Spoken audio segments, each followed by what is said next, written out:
So thank you all for coming. I realize you have lots of things you could do with your time, so I appreciate you coming here. Thank you, Tyson. Thanks to Karen Lum. If you know Karen, she was the one who tagged Tyson in a video, and then Tyson and I met, and then Tyson mentioned me to Amanda. So thank you for having me. It's a beautiful space. I'm happy to be here.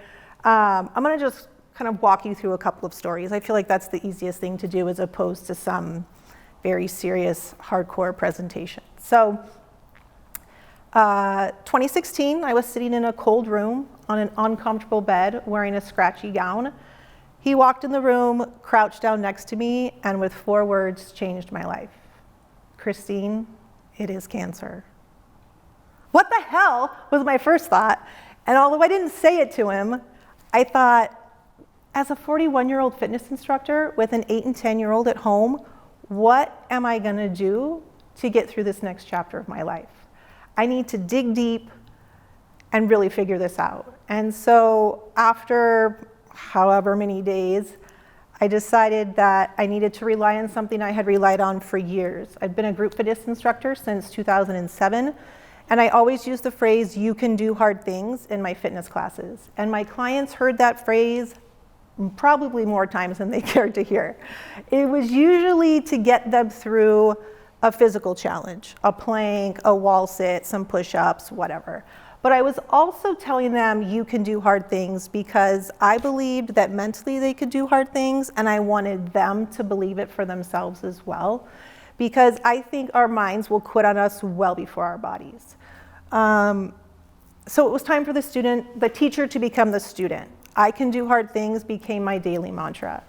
It was humbling for me to realize my hard used to be push-ups, and now it was pushing myself up off the couch. My hard used to be sprints, and now my hard was taking a 3-minute walk with my family.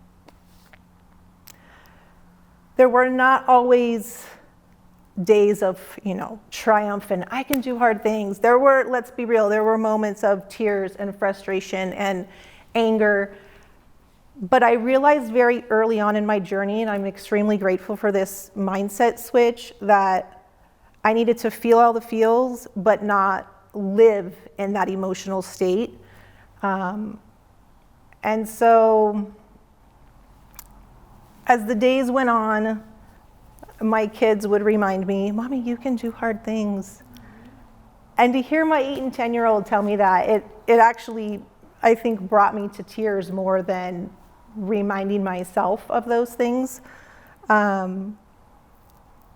So I'm on a mission to remind you that you can do hard things. It doesn't matter what your heart is. It doesn't matter if you don't think your heart compares to somebody else's heart. It's you versus you. Your heart, your struggles are what you can control. It's not about her struggle is harder, so I have to figure this thing out for myself. You versus you.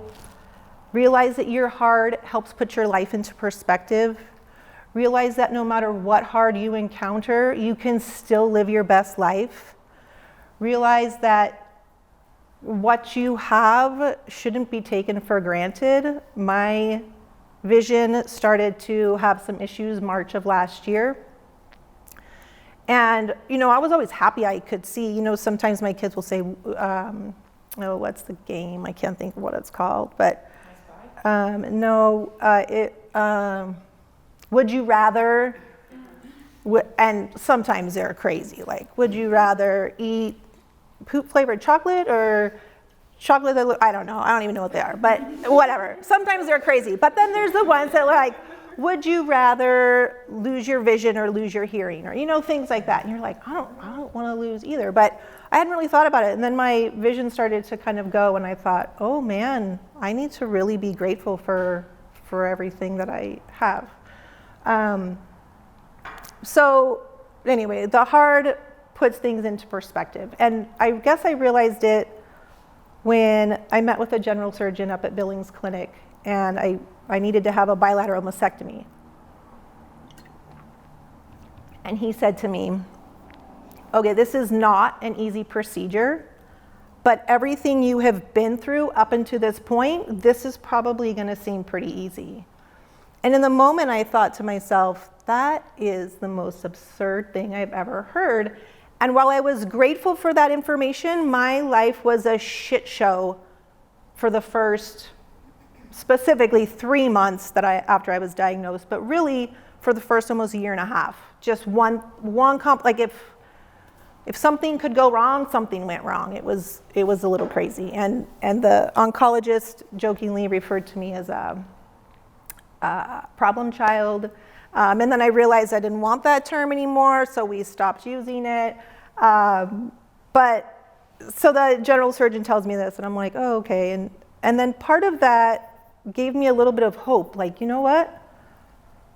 If I've been through all these other things, yes, this is not going to be easy. It's going to be hard, but I already have proven to myself that I can do hard things. And so I can do this. And so actually, of all of the procedures I have been through and all of the things I have done, it's crazy to say that bilateral mastectomy was actually one of the easier things I've done, which anybody who knows anything about those surgeries knows it's not easy. So I just want to make that perfectly clear. It is not something easy to deal with, mentally or physically.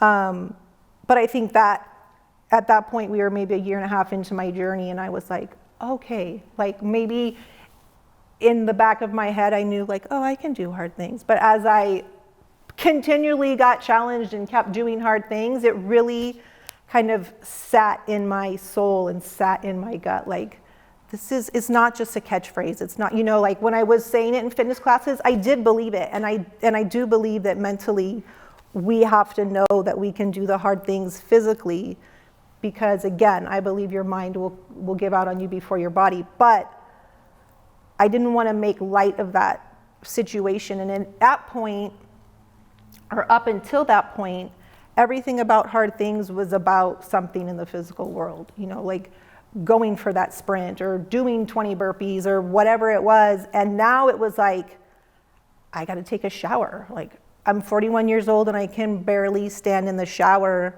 My husband had to order me a shower stool because I couldn't stand and take a shower. And I was crying in the shower, like, how is this my life? How could I do all these things and now I can't even stand here and take a shower? Like, this is ridiculous. So anyway, perspective was a huge thing. And on the daily, since I know there's a lot of moms in the room, whether you make lunch for yourself or you make lunch for your kids every day, anyone with the whole lunch situation, it's not my favorite thing to do. But I was so sick for so long that getting off the couch was a hard thing to do, that I didn't make lunches for my kids. I honestly don't even remember if they were making them or maybe my husband was making them. I doubt it, but maybe. That once I started feeling better, I was super happy to make a school lunch. Like, how silly is that? I was like, okay, I'm gonna get up and I'm gonna make this lunch. And the kids were like, Mom, I can do it. And I was like, no, it's okay, I wanna do it.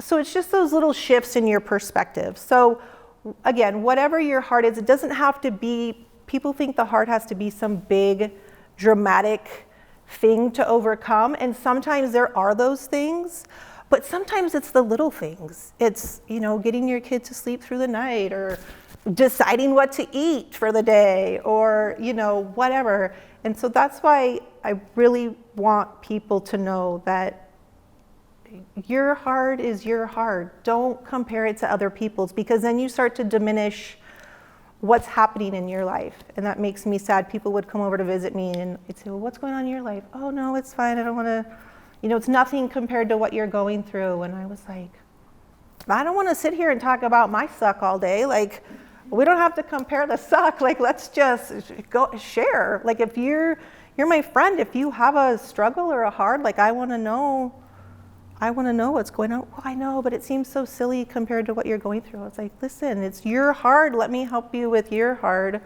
while you try to sit here and help me with my hard. So that's kind of the perspective piece that I wanted to share.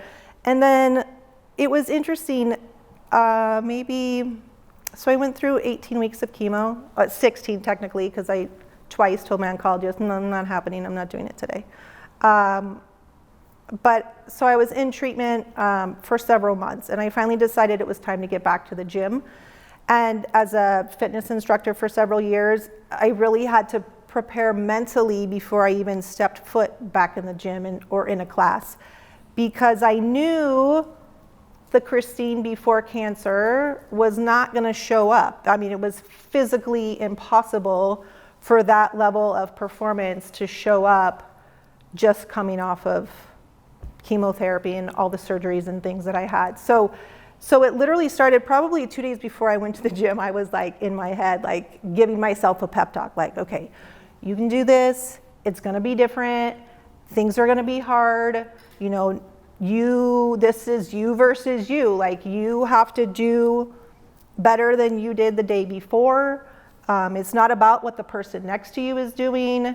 You know, if Susie is over here, you know, killing it with 50 pounds and you're standing here with no bar, or, you know, you're just using your body weight, like, that's fine. It's not about anybody else. It's about you getting stronger every day. So it literally took me days to get into that mindset. And then started going to classes and slowly started to build some endurance and some strength, and was super grateful. And then one day I was on the Versa climber, which, if you don't know what that is, you're basically like arms and legs at the same time on this machine. And I can't remember if it was for time or for distance, but whatever it was, I was staring at the machine, like waiting for whatever that was supposed to be to show up. And in my head, I'm saying, this is so hard, this is so hard, this is so hard. Now, I don't know about anybody else, but when you repeat things over and over and over, like, do you think me repeating saying this is hard made it any easier? No? So it finally, the time or the distance shows up, and I get off the Versa climber, and I'm like sucking air, like, oh my God, it's so hard. And my friend is over here and she says, aren't we so lucky we get to do this?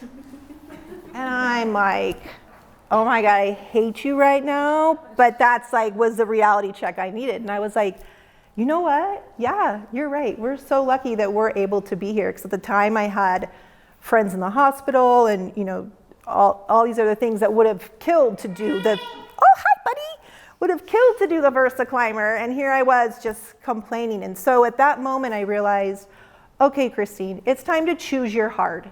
You can get back on this Versa climber for the next round, or you can choose another hard you've already done. Like, would you rather be in the infusion center? Would you rather be telling your kids again that you have cancer? Would you rather be, you know, barely standing up in the shower? Like, choose your hard. Do you want to do the Versa climber, or do you want to choose something else? And I was like, oh, I'll do this Versa climber all day long.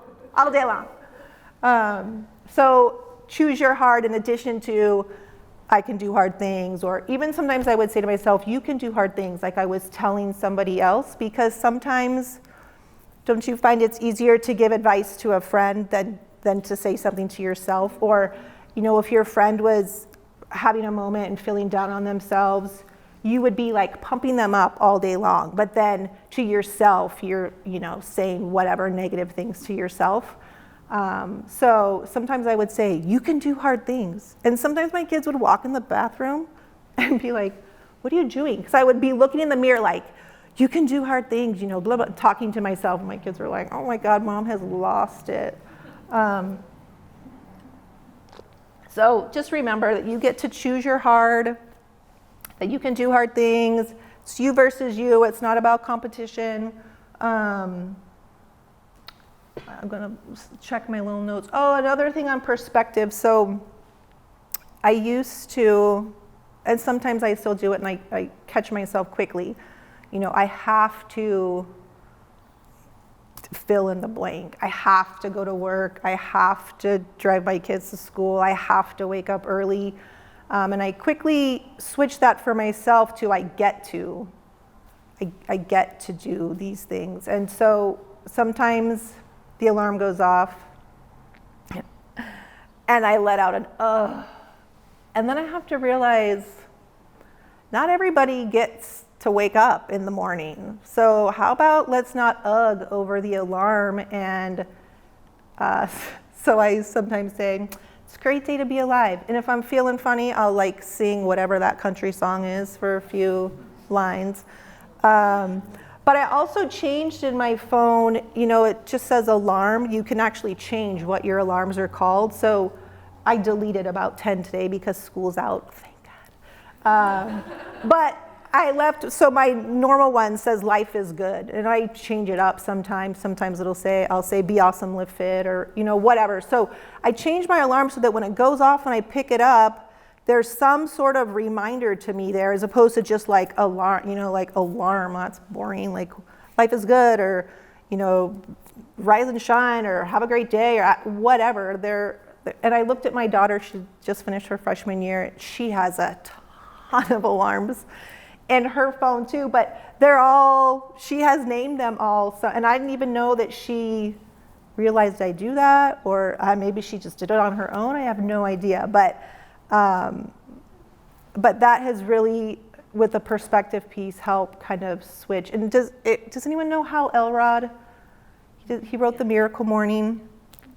So he has an incredible story. So if you want to look him up, he's amazing. But he has a thing about hitting the snooze bar, or hitting snooze on your phone. When you hit snooze on your phone, you're saying no to your life. And the first time I read that, I was like, oh, damn. Like, that's rough. Like, sometimes you need that snooze.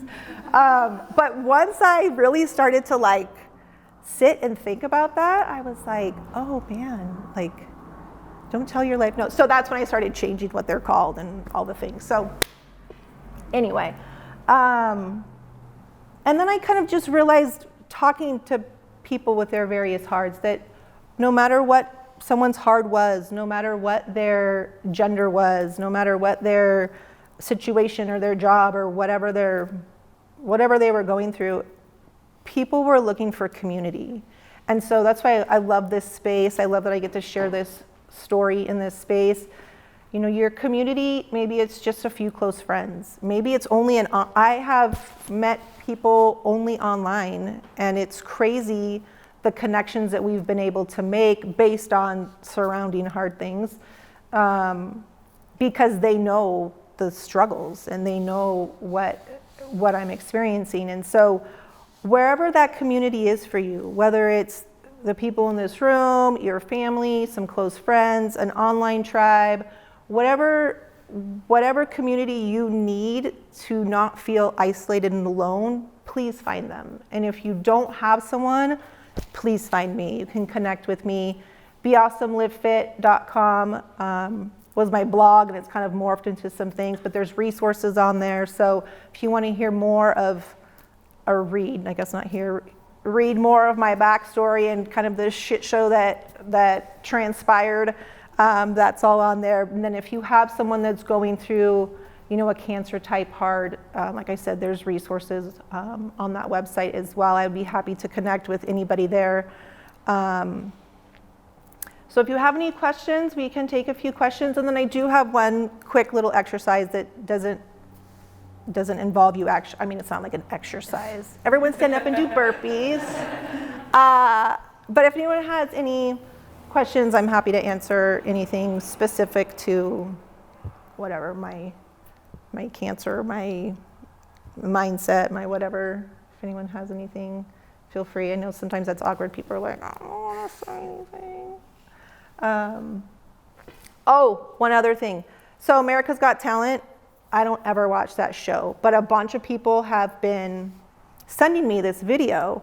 And there is a girl, her name is Jane. She goes by Nightbird when she sings, and she's 30 years old. And I don't know specifically what her cancer is, but she's cancer thriver. That's a phrase I choose to use as opposed to survivor.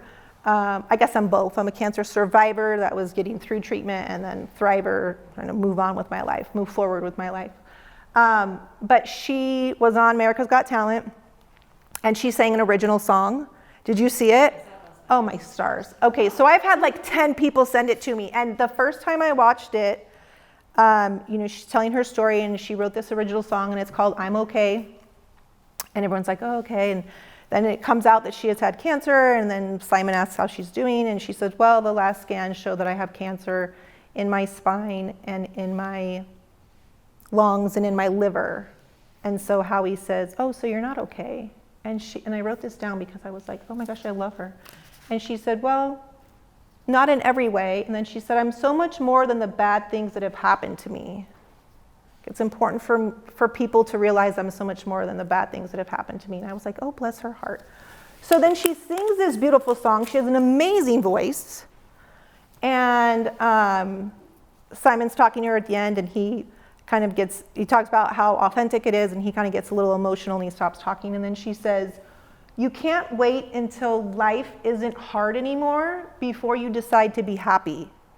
And I just started crying when I heard her say that, because I was like, yes, girl. And part of that, I am sure, is the perspective of living through cancer, especially as young as she is.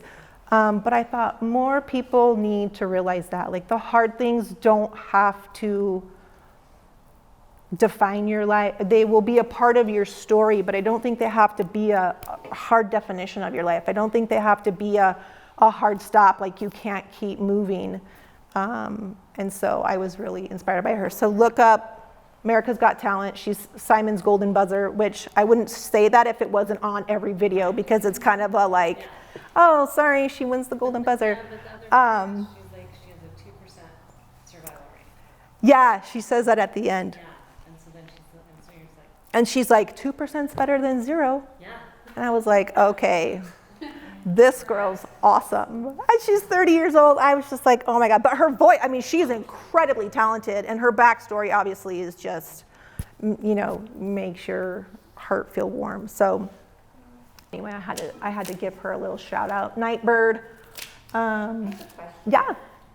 How do you feel like, or what advice do you have kind of around the best way to balance? Because you talked about like feeling things, like feeling the feels, but then at what point do you say, okay, I felt the feels and now it's time to like it's always feels like a dance, because it seems like you kind of want to go one way or the other, where you're just constantly feeling or you're not feeling at all.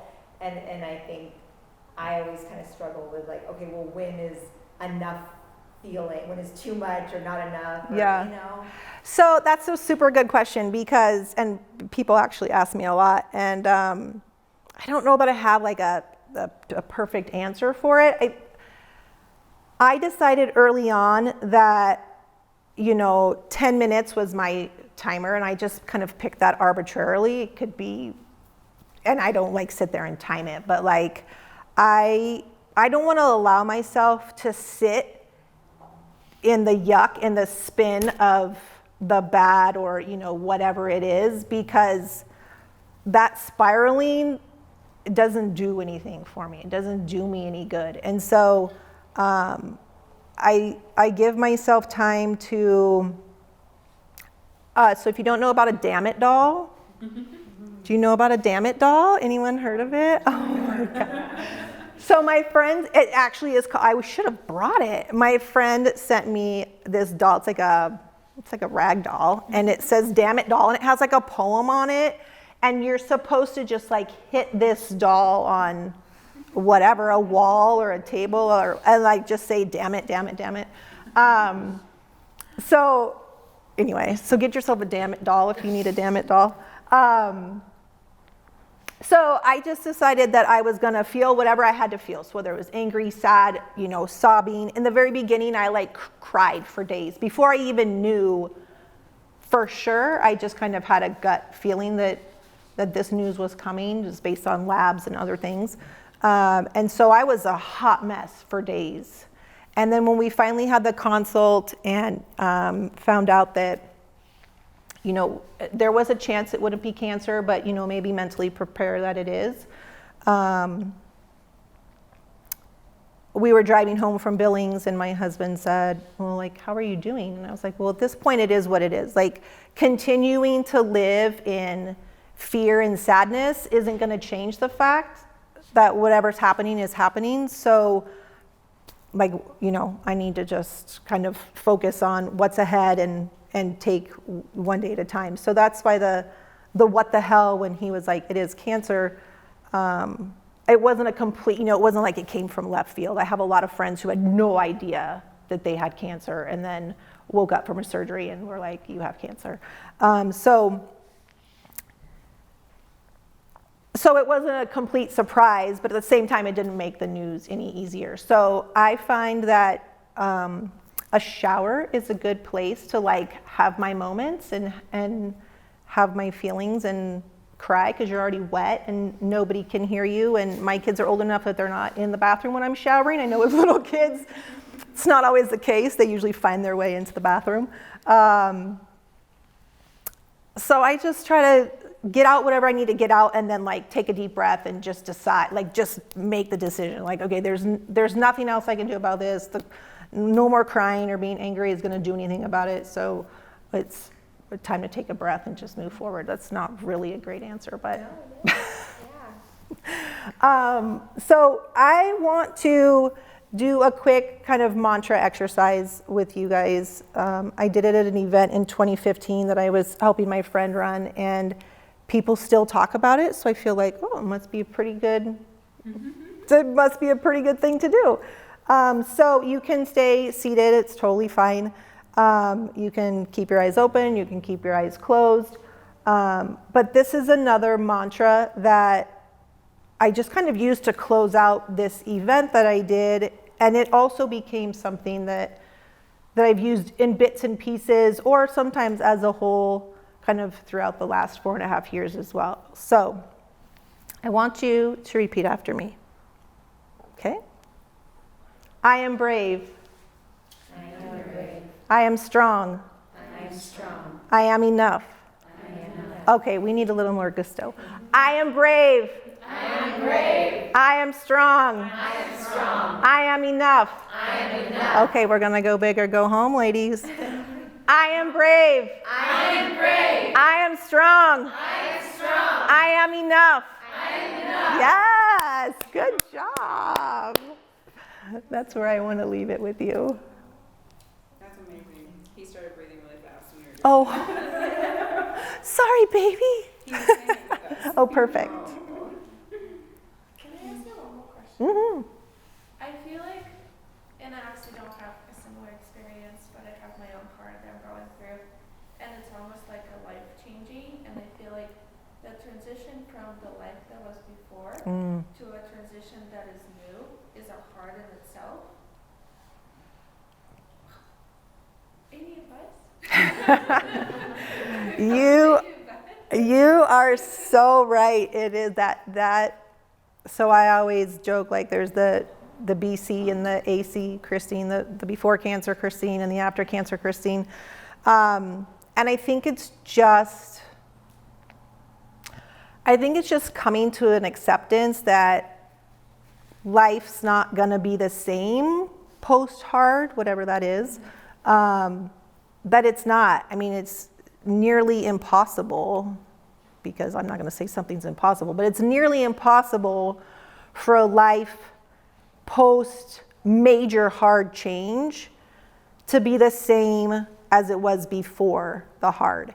And sometimes that's okay, you know. So there are things that I don't do now that I'm kind of glad are in the BC Christine era, you know.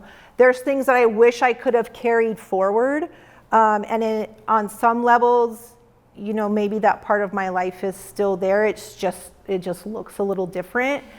And I think just knowing, some people think like, well, it's fine. Like, I'll get through this hard and everything will just continue on. And I think if you're realistic with yourself and go into it knowing some things are going to change, you know, post-hard life, things are going to be a little different. It makes it easier if you kind of going into that situation knowing that things are going to be different. I don't know.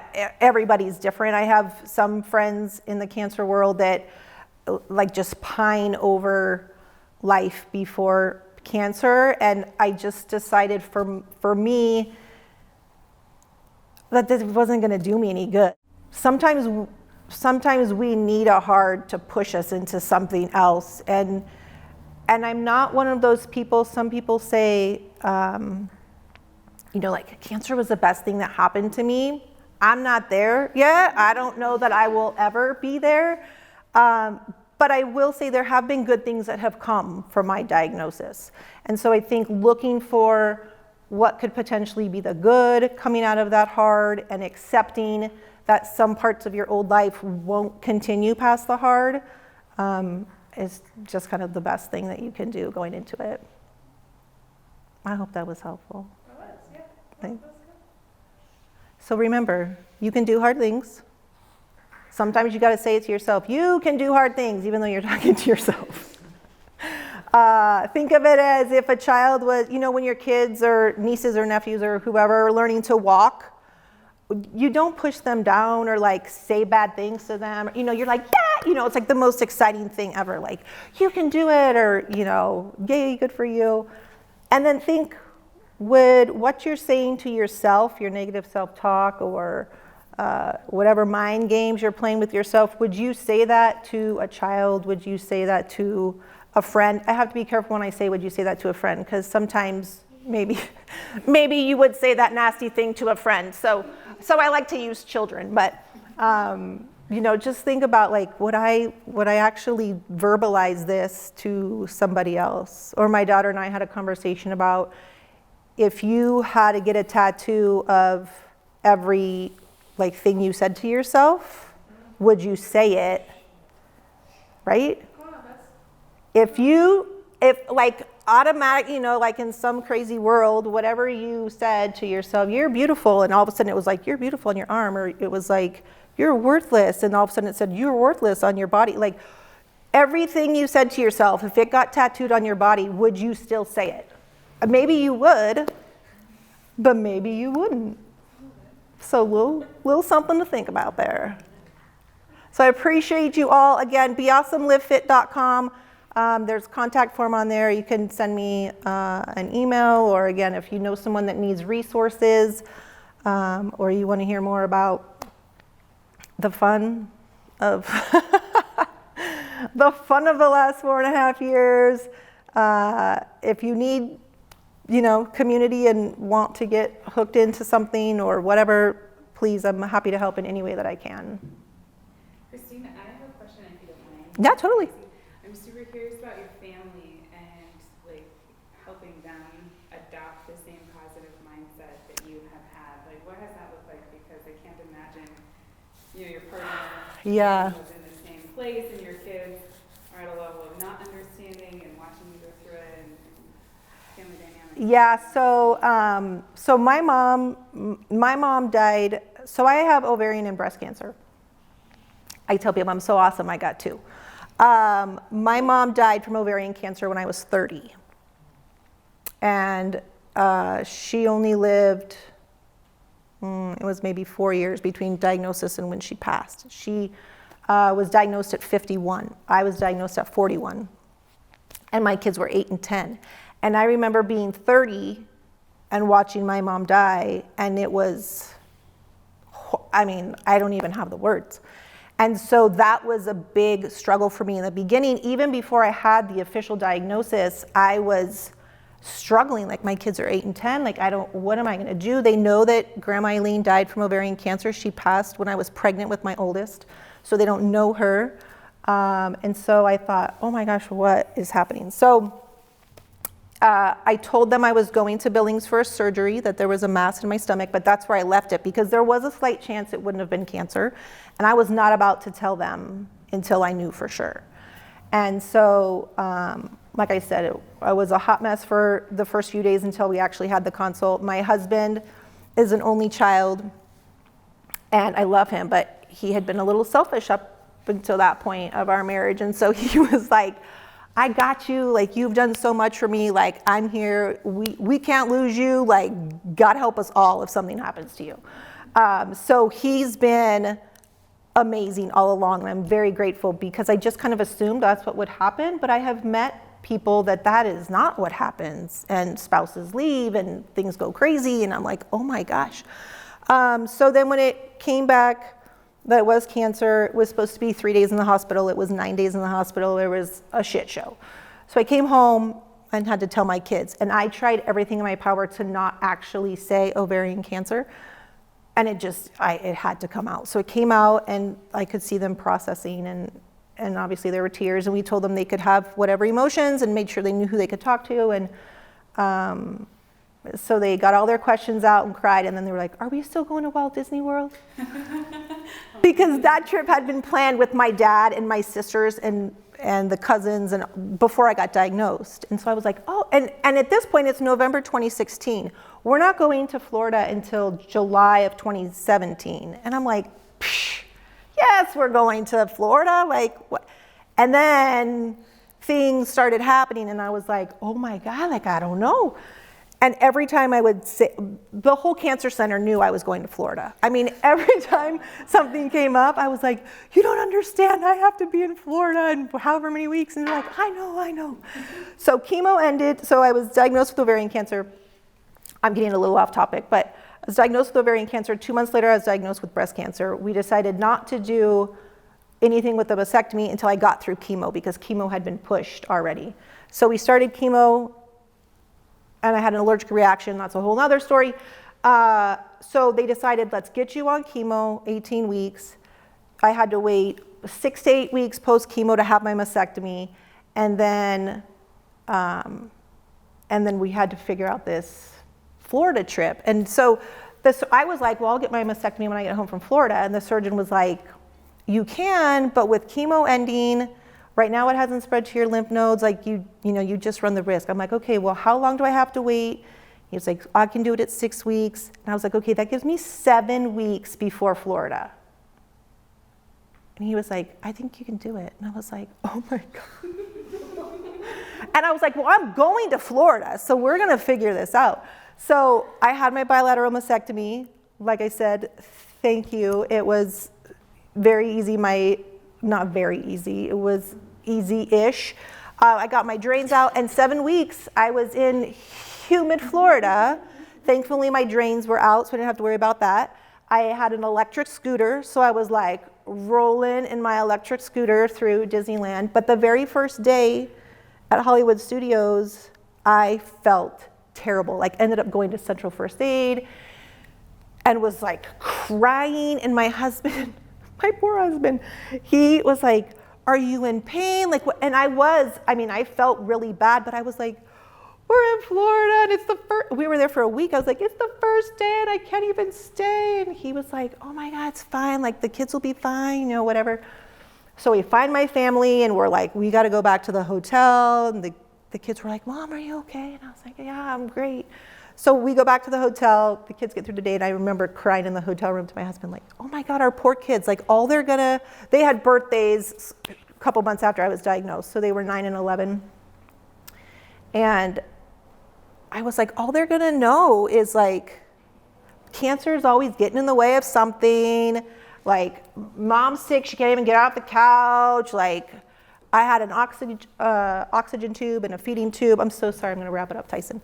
Oxygen tube and feeding tube at one point, and I was like, oh my God, my kids are like, this is a mess, this is a mess. And so they came back to the hotel room, and they were really worried about me, and then they filled me in on the phone. And so as the days went on, I started feeling better, and I was able to kind of get through it. And so we've always kind of kept a very open communication with the kids. I mean, I haven't necessarily kept anything from them. I've just made sure that things are told to them on an age-appropriate level and kind of on a need-to-know basis. And they've respected that. And I've made sure that they realize, you don't have to talk to me or daddy. Who else could you talk to? And I made sure they could like list a few people that they could go to. We made sure that they knew that, whatever emotion they had was fine, and they didn't need to hide it, so they could be pissed off and sad and angry or whatever. It was fine. It wasn't going to make me feel bad that they were feeling bad.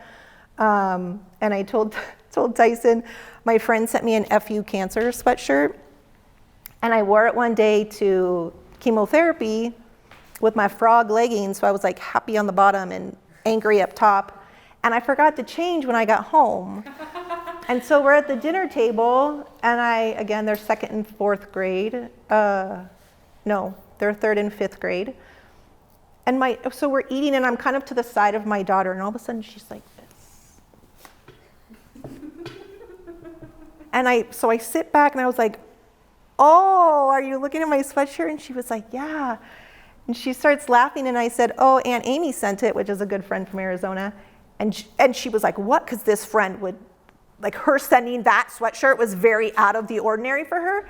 So she was like, what? And she starts laughing, and my son's at the other end of the table, 3rd grader, cute little chubby face. And he's like, F you, cancer. And I was like, buddy, there's not much we should say F you to, but cancer is one of them. So if you want to say F you, cancer, that's fine. So for minutes, he's like, F you, cancer, F you, cancer, walking around the kitchen, and I was like, okay, that's fine. You can say it in this house because it is true, but I don't want you saying it at school. I don't want you saying it to friends in the neighborhood. And he was like, okay. So every now and then I'd tuck him in as the years have gone on. I'd be tucking him in, and he'd be like, so glad I don't have to say F you, cancer right now. I'm like, yeah, buddy. So I think the further I got out of treatment, I'm not in active treatment at the moment, and my hairdo is complements of whole brain radiation that I just had. I do have mets to my brain, so I've had brain surgery and just did whole brain radiation in March and lost my hair, was losing my hair. And we went and saw a friend who's in barber school, and he shaved it. And my daughter said when we were leaving their house, oh, I'm so glad. I thought I was going to be sad, because they helped me shave it the first time when I was in chemo. But I was, again, feeding tube, oxygen tube. I looked horrid. And I looked very sick, and I was very sick. And so the hair, I think, just was like a added kind of stressor and visual for them of how sick I was. And so my daughter said, oh, I'm so glad. I thought I was going to be sad, but you don't look sick this time like you did last time. You just look like a badass. And I was like, so I was like, well, you know what? You can tell. And not a lot of their friends, especially because she was in 5th grade, so she transitioned to middle school. So, some friends know, some friends don't know. As they meet new friends, they don't know. So I was like, you can tell people whatever you want. You can tell them that I have cancer. You can tell them that I'm a badass and just like a shaved head. I don't care what you say. Just, you can figure it out. And so they've been very, they get worried if I don't feel good, like just sick or something with your cancer, But they are well aware of you can do hard things. They repeat that. I taught fitness classes for so long, they know I don't like the word can't. And my clients used to have to do burpees if they said can't. And so my kids kind of picked up, or they were told that they needed to do something physical if they said the word can't. So my daughter is an overachiever. She did burpees as a 7-year-old. And this is all before cancer even. And my son would do jumping jacks, which little kids doing jumping jacks is the most hilarious thing to watch. So they kind of already have that. We don't say can't. We don't try. We do. Do your best. Don't try your best.